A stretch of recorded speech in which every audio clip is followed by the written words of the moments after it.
Hi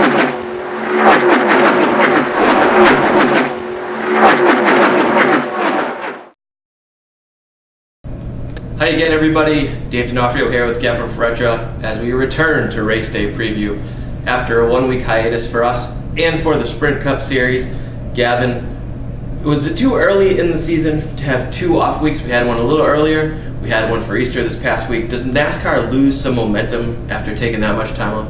I think if anything, they lose momentum from the fans' perspective. I think the fact that the fans haven't been able to watch a race on a consistent basis week in and week out hurts them a little bit. But for the drivers, I think it's such a long year. To have them spread out a little bit more probably would be a good thing. But the fact that they have a little chance to kind of look at what they've done early on, maybe work on some things, given the minimal practice schedule that they have now, I think it's probably a good thing for them, bad thing for the fans. Yeah, I think you bring up later in the year, and we get to the point where there's no days off for these guys. It's week to week to week to week. But that's the time of year when NASCAR really needs the momentum, when they have the playoffs, when they have the chase, when they need to capitalize on everything they've built up throughout the course of the year. So this year it happened that Easter fell on April 4th. They always take Easter off. I think it just happens that way, and I don't think it hurts them too badly.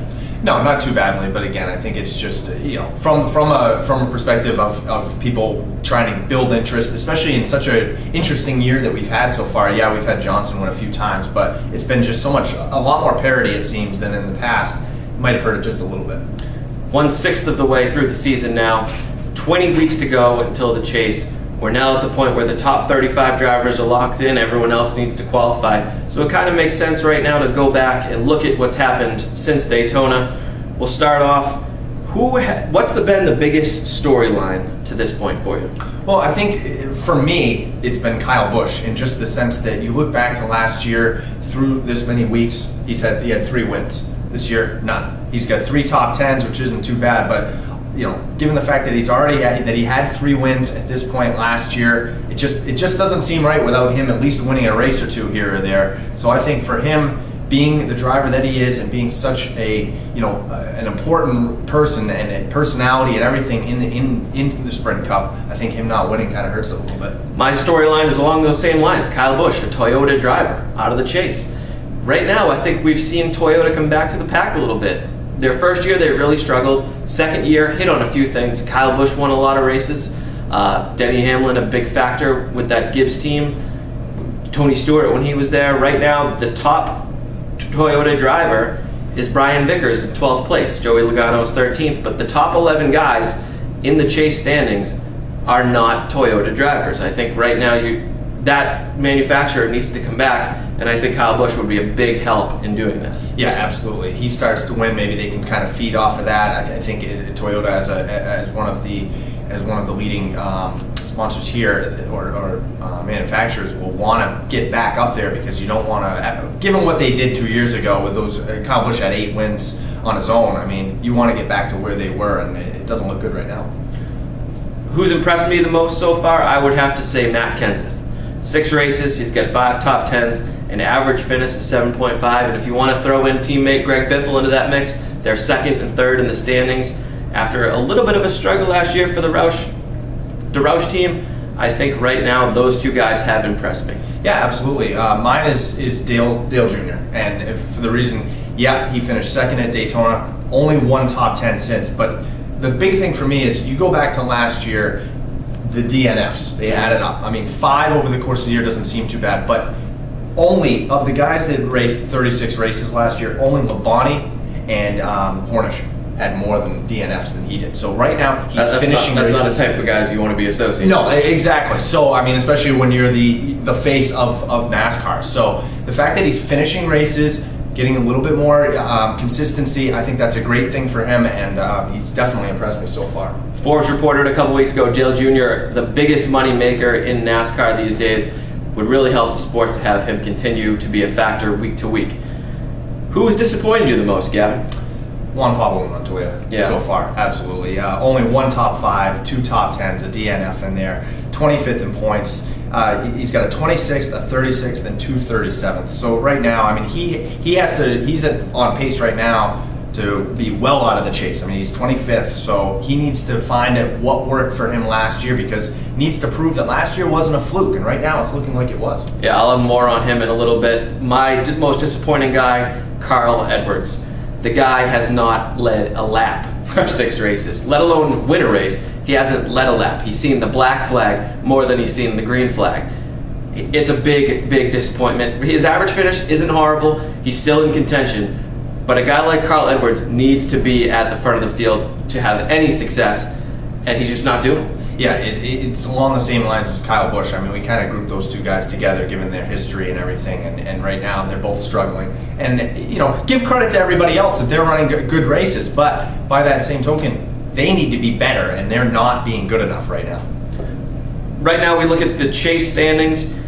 Who will be out of the chase in 6 weeks that put itself in the chase in the first 6 weeks? I think it's clear Paul Menard. I mean, come on. Yeah, I can't argue with that. I mean, that's kind of like enough said. But, to throw another guy in there, I'm looking at Clint Boyer. After 3 straight top 10s, he's finished 23rd, 40th. He had a wreck in that 40th when he finished 40th, so that's understandable. But, he needs to be a little bit better and need to show a little bit more consistency. He does have a 7th in Martin, but Martinsville's always been a very good track for him. So he needs to just show that he can continue doing that, because last year, I believe at this time, we've thrown the Phoenix race in there ahead of Texas, but you go back to last year and he didn't have anything inside the top 20 over this next month, so he needs to be much better. Another guy to watch there too, I think, might be Kurt Busch. His average finish, not great so far.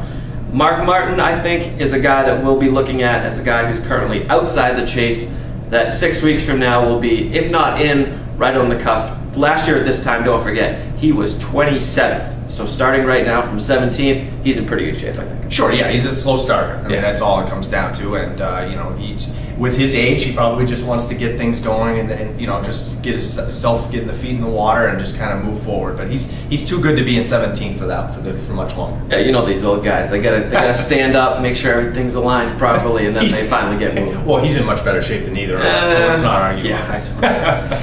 Who to watch this weekend? I'm going to go with a guy Gavin brought up earlier, Juan Pablo Montoya. He needs to start coming around. He's been running at the finish in all 6 of his Phoenix starts. He was very good on the flat 1 mile track at New Hampshire. He's started 5 of the top 6 races, 5 of the first 6 races in the top 10, and is 25th in points. I think it's more of a closing issue with him than it is, a total transformation necessary. Yeah, sure. For me, I'm going with Mark Martin. I think he turns it around in Phoenix. This has been historically a great track for him. 17 career top 10s, 11 top 5s. So, I mean, if he's going to make his move, I would think it would be this week. If it isn't this week, not a big deal for him. I think he'll turn it around at some point. But, I mean, historically, this has been a very good track for him. Sleeper pick now, I'm going to go with Martin Truex Jr. He's a guy who switched teams in the offseason, came over to Michael Waltrip Racing with some fairly high expectations.